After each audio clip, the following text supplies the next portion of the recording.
J'aime bien organiser chaque année une petite sortie à Malvès, hein. C'est un peu le pèlerinage, si je peux oser le mot.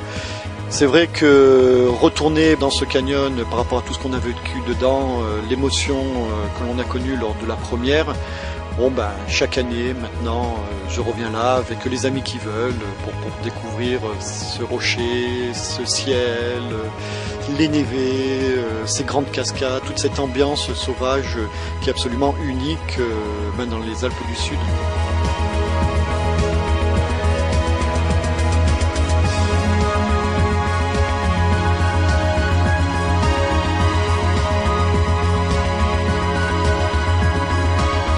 C'est vrai que Malvès, c'est toute une ambiance, quoi.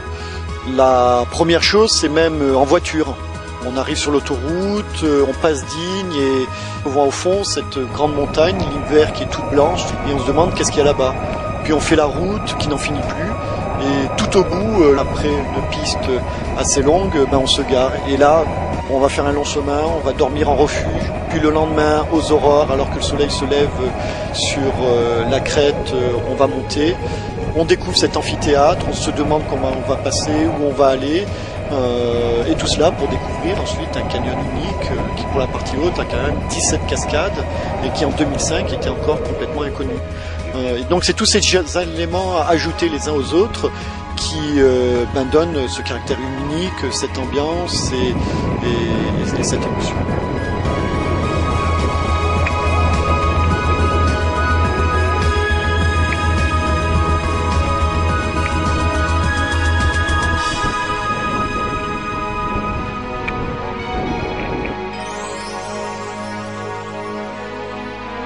On est parti à 6h30 du refuge, on est arrivé vers 9h en haut de la grande cascade. Là, on n'a pas fait la partie supérieure du canyon, un petit bout qui a pas un gros intérêt par rapport au reste. Et donc on s'est équipé, on est parti vers 9h30 et on est arrivé à 16h. Donc on a fait ça en 6h30 sans traîner, avec à peu près un petit peu plus que demi-heure de pause pour manger.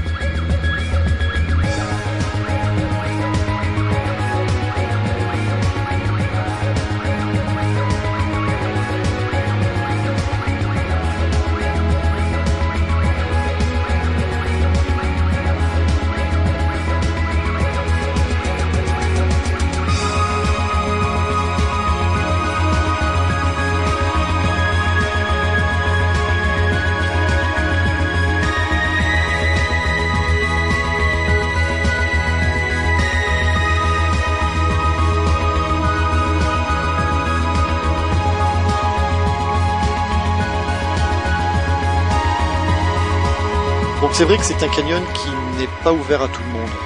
Mais aussi c'est d'abord un canyon où on apprend l'humilité. Où on se rend compte que peut-être on a le niveau, peut-être on a la forme physique, mais que c'est la montagne qui est la plus forte. Que l'on ne peut l'apprécier uniquement si on se donne la peine de la regarder, de se remettre à la place où l'on est, c'est-à-dire un tout petit point dans cette immensité minérale. Mais c'est un canyon qu'on va aller chercher parce qu'on le veut, on s'est bâti jusqu'au bout.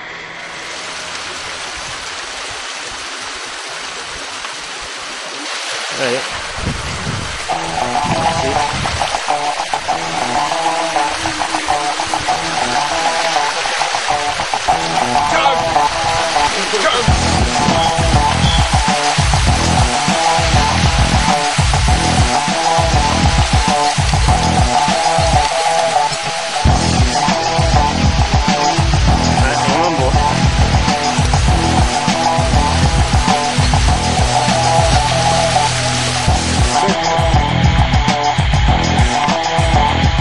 Ouais, donc, you rappel, mini jump, et two rappel. Voilà, one drop, one drop, two waterfall. Allez.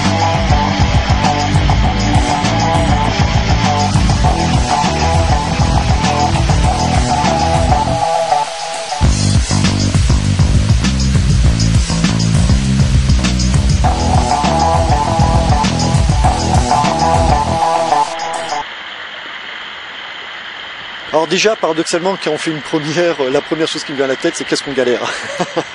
Puisque le sac est lourd, puisqu'il faut tout équiper. Donc on ne profite pas vraiment des cascades, on ne profite pas des sauts, on ne profite pas de beaucoup de choses. Disons qu'ensuite, pour moi, c'est un petit peu, je dirais, le sentiment, alors c'est un peu excessif, alors je sais, mais peut-être une Mermoz ou voir des gens comme Christophe Colomb, c'est de se dire, j'ai trouvé. Et ensuite, c'est vrai de se dire, mais je suis peut-être le premier à voir ça, quoi. Et c'est pour ça que, à peine découvert, j'ai envie de faire partager la chose, quoi.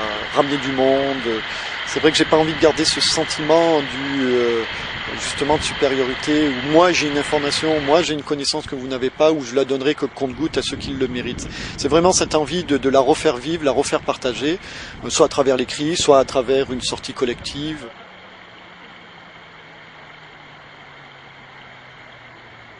Alors j'ai des copains qui m'ont parlé de Caracas, qui me disaient il y a un truc incroyable qu'il a fait, c'est de l'alpinisme, ça s'appelle le Malevès. Je me dis j'adorais le faire, et puis c'est Stéphane qui m'a expliqué que c'était faisable, alors voilà, je me suis dit oui.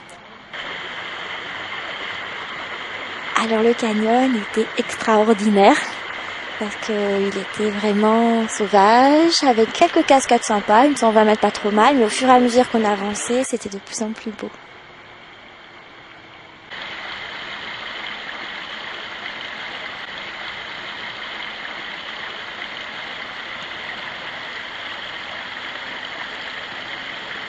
Malevès, j'en ai entendu parler d'une part par le forum de Descente Canyon et d'autre part également par Stéphane et par diverses discussions. C'est vrai que c'est un canyon dont on parle quand même pas mal ces derniers temps, une grande descente, peut-être une grande descente européenne aussi.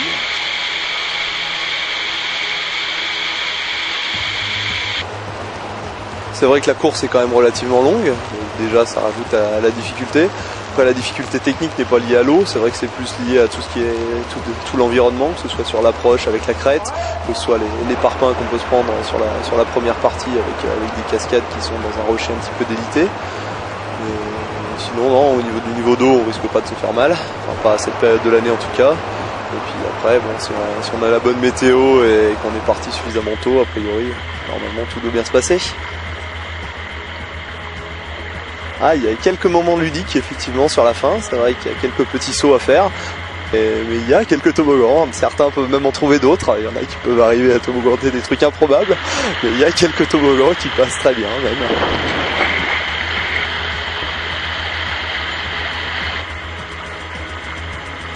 Il y a encore des beaux canyons, soit des beaux canyons cachés, on en a trouvé en Suisse comme Tourniglas, des canyons totalement inconnus, on cherche.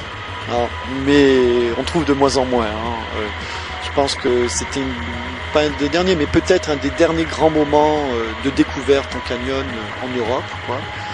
Totalement inconnu. Et encore, la partie aval avait déjà été ouverte.